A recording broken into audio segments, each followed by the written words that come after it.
And we begin with breaking news from Sydney's east, where a childcare centre has gone up in flames and an anti-Semitic message has been scrolled onto its walls. Yeah, you're right about that, Jane. Good morning to you. And just moments ago, the Prime Minister has weighed in on this situation in a statement saying that, quote, "I utterly condemn this evil hate crime and that my government will support the New South Wales Police in tracking down these offenders so that they can face the full force of the law." So the Prime Minister describing this as, quote, "an evil hate crime," which just of Maroubra, finding that the childcare centre was going up in flames and also finding an anti-Semitic comment spray painted on the front of the childcare centre.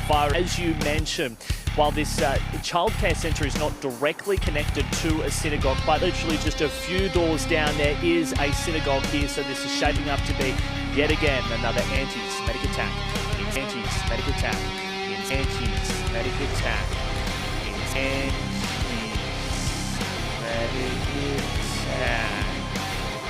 Police have now charged a man following an alleged attempt to set that religious building on fire. And Jack, this is all in relation to the attack in Newtown a few weeks ago.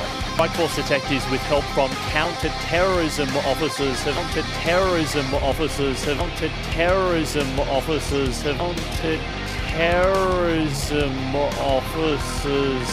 just laid charges on a 33-year-old man up. It was synagogues, then other public places. Now the former home of a high-profile Jewish community leader has been targeted in a sickening attack. Police and the Premier today face questions about what they're going to do about the rise in recent anti-Semitic crimes. A van and a sedan engulfed in flames at Dover Heights. Only when the flames were out did the message become clear. Anti-Semitic slogans scrawled on 3 parked vehicles and red paint thrown across the front of a home. There is an evil at work in this country. Rivchin has been front and centre in response to similar anti-Semitic attacks, which show no sign of stopping across Sydney. These people are terrorists. These people are terrorists. These people are terrorists. Basically, a campaign of terror against the Jewish community is completely unacceptable. I think it meets any modern standard of terrorism. Rising fear among Sydney's Jewish community has led to the appointment of our first special envoy for anti-Semitism. The Prime Minister blaming ignorance and social media. Tonight, the government taking a new approach in this new era to a rise in anti-Semitism here. Gillian Siegel appointed Australia's first anti-Semitism envoy. It triggers the very worst instincts in an individual. To fear, to blame others for life's misfortunes and to hate. Social cohesion is not advanced by thinking this is a football team where you're cheering for one team or another.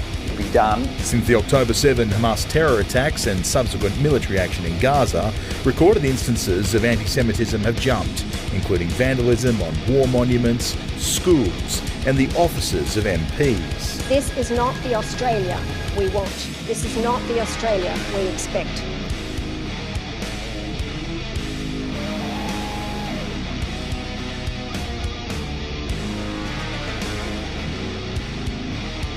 White power on the steps of power. 20 neo-Nazis gather with a message of hate.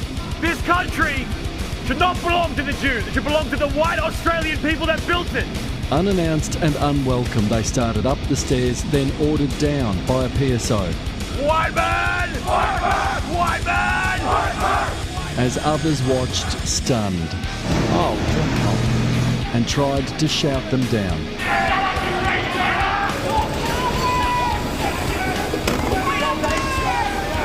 But it didn't stop them. Freedom for the white man! The Jews must go! Freedom for the white man! The Jews must go! The evil chants of the Jews must go belong in Nazi Germany, not in Melbourne 2024. And this is a chilling wake-up call that we have a problem from hell. Security at the Parliament House called for backup, and then as soon as the police arrived, the men all ran off and dispersed into Fitzroy Gardens. How is it right that we can have people wander up the steps of Parliament, roll out a banner, spew hatred for over 3.5 minutes, wander off and still be on the streets today? I was very concerned to see officers not responding to this in the way we need them to respond. To me, it's clear incitement, it's clear hate speech. It came just 3 days after the Premier promised to outlaw mask wearing and terrorist flags at protests and stop demonstrations at places of worship. But all those changes are just proposals, likely to take months to pass through Parliament, joining new laws in Victoria that ban the Nazi salute and Nazi symbols. Police hopeful of arresting the ringleader and others for offensive behaviour. The behaviour was disgusting.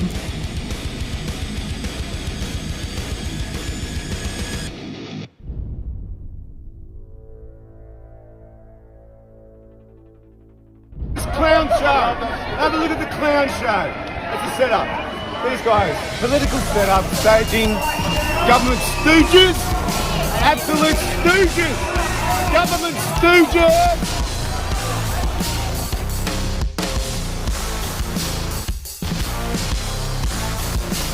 Matilda, won't sing Matilda. You'll come along, sing Matilda with me. Toast may be heard as you pass by that belong.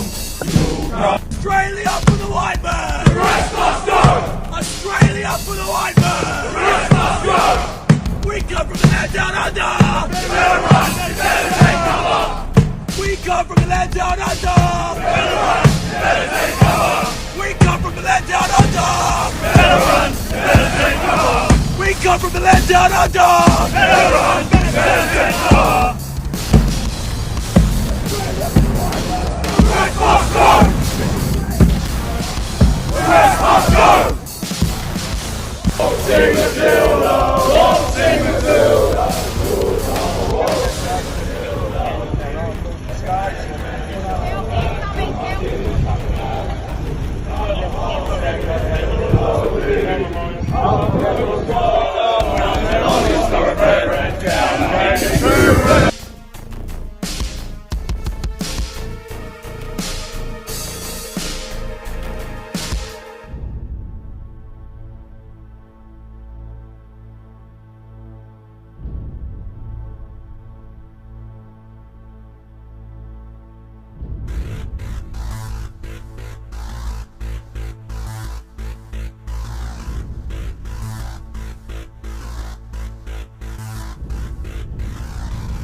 Do you accept that it's a neo-Nazi group? Yes.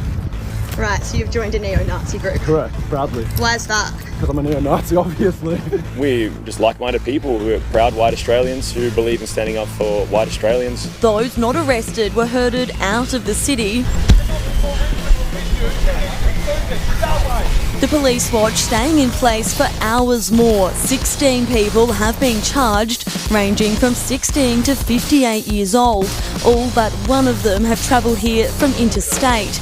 Police say all are members of the National Socialist Network and are likely to stay in custody until court on Tuesday.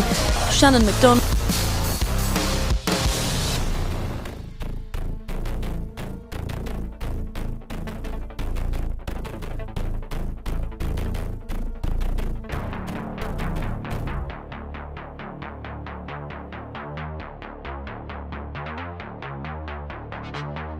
And when we kill these niggers that are coming into our land to rape and kill our families, then the police gets upset because they're like, wait a minute, you can't do that. We're stronger than the police. And if we're not stronger than the niggers with the AKs and the mobile phone jammers to kill us in the 50-year future, if we're not stronger than them, then we're getting raped and killed on our farms.